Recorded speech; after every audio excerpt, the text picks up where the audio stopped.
Meaning, like, there's a group of men at the top who are having more sex, but women in general are having the same amount. So, what does that mean? It means a lot more women are having sex with these guys up at the top. It doesn't mean all.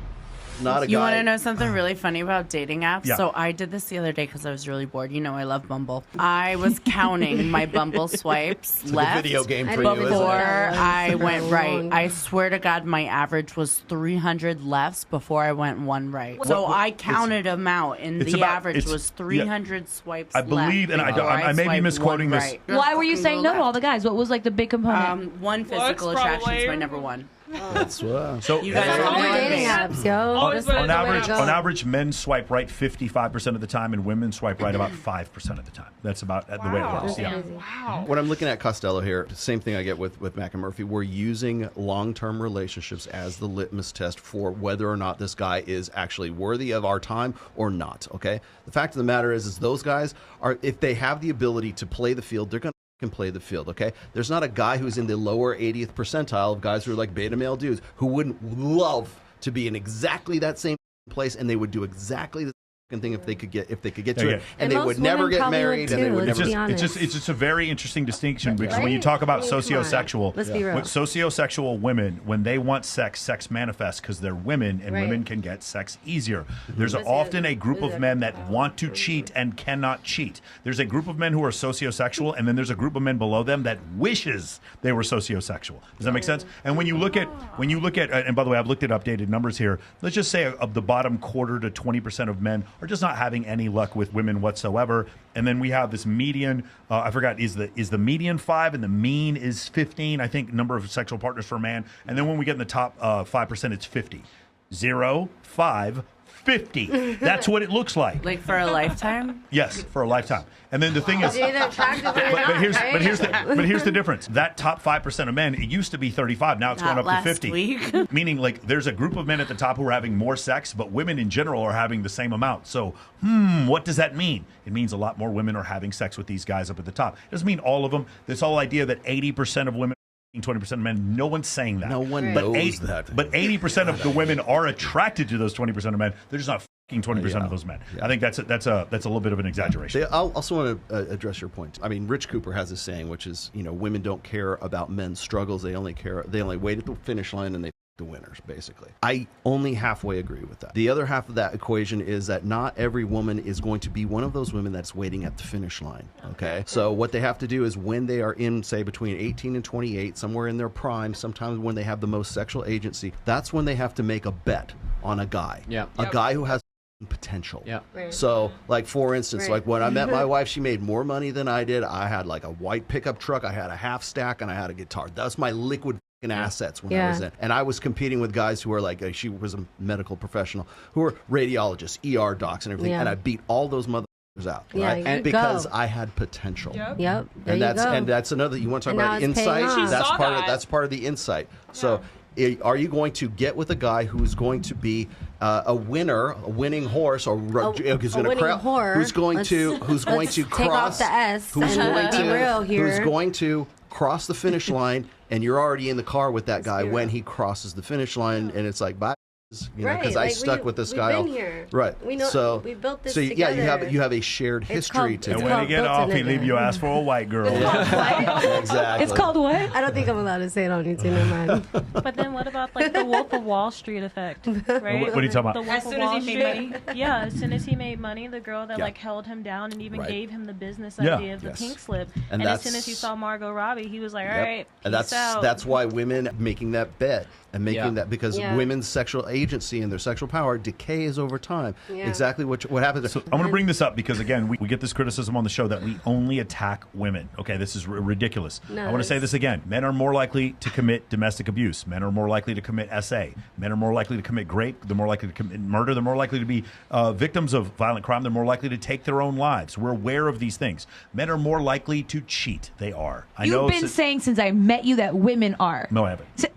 I promise you. You know what? You got it on video. I've never said women are more likely Before to I cheat have than a titty attack, you have said that 100. Titty I've attack. never said. I wanna see What that. I said was there are some people in the red pill who think women are more likely to cheat. I'll hold them. Like Sadia Khan believes women are more likely to cheat, and that's her opinion. I haven't seen any data to back that up. But anyway, the point I'm trying to make is I totally can see as a woman, it's like you back this one guy, you do so when you're 23 years old. You have to make the most important decision of your life when you're at the youngest part of your life. Does that make sense? And then you do so, and you make the wrong decision, and now you're kind of screwed. Live with that. Exactly. Which is why I keep saying it doesn't make sense when 50-year-old men want to date a 19, 22-year-old girl and like, oh, I want to lock this girl down because she's young and fertile. But in reality, it's not that. I mean, she doesn't have life experience. She's not going to say no to you. She's going to be more willing to submit to you. They just want to back off. Yeah, I don't know if that's true. They don't know better. I know plenty of very manipulative 22-year-old women who are raking it in on OnlyFans while having 3 sugar daddies. Yeah, but that's 22.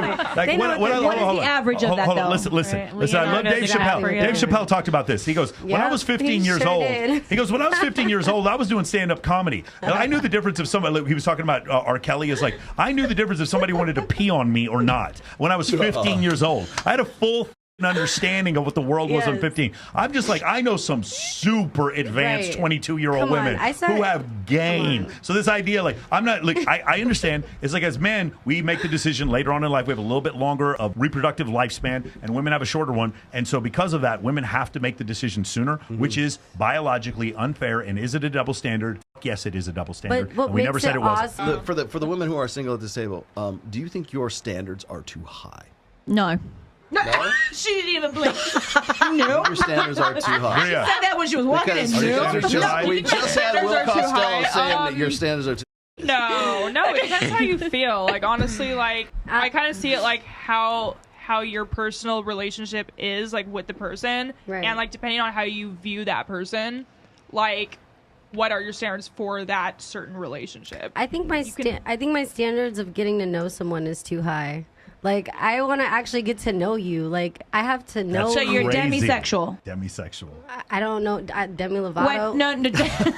Demisexual, like, it requires, in order for you to be, like, sexually stimulated with someone, like, it requires you getting to know them. In order for me to climax, I got to know you. Right. Ooh, let's switch it up. That. Like, but you have to know what you want, and you have to know what makes you happy. Like, if you love doing dishes and doing laundry and cleaning up the house and being at the crib and taking care of the kids, and that's your passion and that's what makes you happy, then that's what you need. You need to find you someone that can take care of you so you can go do that. What's up, guys? Alexander here. I want to share a new study with you that supported the hypothesis that when women fake an orgasm, it is part of a mate retention strategy. Basically, trying to keep a mate.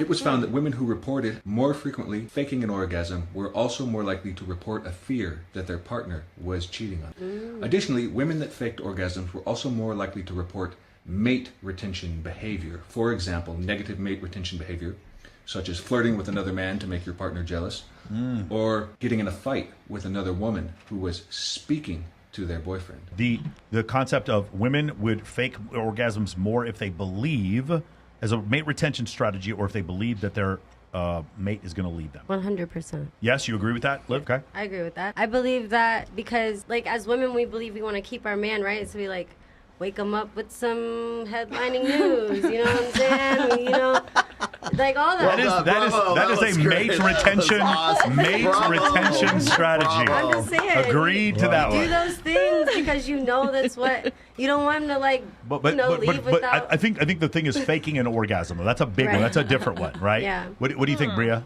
Honestly, I would use reverse psychology and do the opposite. Like, I know that sounds like so, like, you have to me harder to get me to have an orgasm? Is that what you were saying? No, like, make you chase after the orgasm. Make him work harder for it. Nobody clip that. Like, pretend like you did an orgasm and make him keep trying. So be like, wait a second, like, is she unhappy with how I'm performing? So they'll try harder, and I'm like, all right. That's interesting. Amber, have you ever faked one to try to keep a dude? If I'm gonna have like a super candid moment, I think anytime, or not anytime, but a lot of the times, more often, I faked an orgasm more because I just really wasn't into it, and I just wanted it to be done. That's interesting. And I know that's weird. That's what you want to be done already. And I've had it more happen at like the end of a relationship where like I kind of know that this isn't working out anymore, really, and I know it because I'm not really into it, but I feel almost that obligation because I am your girlfriend, right? And we're in that moment, and I want to make you happy, kind of, but like I also don't really want to have sex with you right now. So like, let's just get through this as fast as we can. Obligation. That is definitely a thing. I got laundry to do. I mean, I don't really fake orgasms. I've never faked one to keep a guy, but I've done it for his like ego. I didn't want him to like feel bad. Absolutely. There's another study that shows that women have more orgasms when a man has broader shoulders. Have you seen this one? Oh, good Lord. Yes, but I think it's more like shoulder to waist ratio. I've seen that one, but I'd never seen this one talking about women faking orgasms when they think their partner's going to leave. Okay, so I have more orgasms when they're closer to my height level. Okay, interesting. Really? Yeah, so like that's different. Is that what you're gonna say? Yeah, next? so like when guys are more like my height, even though like everyone's like, oh, I need the taller guy. I've noticed when guys are more my height, like my orgasms are so much more powerful.